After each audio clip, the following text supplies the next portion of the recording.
Det, der har været godt ved Torben Frank og Transportpartner, har været, at vi har en, der har kendt markedet helt til bunds. Det vil sige, at når vi har været ude og forhandle med vores transportfirmaer, så har han vidst lige så godt som dem, hvordan opgaven kan løses. Og der har givet os nogle rigtig gode synergier.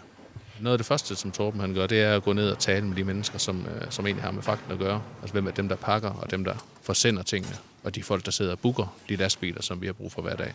For at finde ud af, hvad er det for nogle mennesker, og hvad er det for noget fleksibilitet og for nogle problemstillinger, de har i deres dagligdag, som han skal tage med ind i de forhandlinger, som han også laver sammen med os, sammen med de eventuelle leverandører, vi skal ud og snakke med.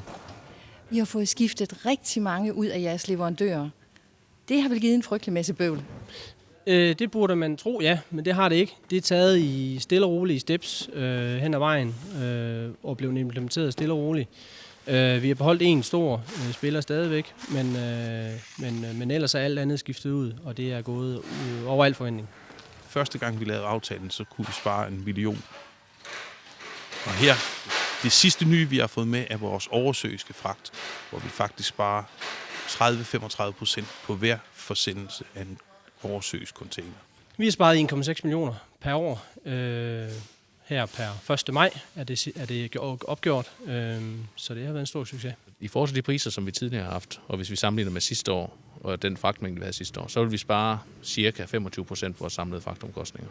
Og det er alligevel en del, når vi har, vores fragt ligger mellem 6 og 7 millioner om året. Så det er mange penge for en virksomhed som vores. Det er det bestemt.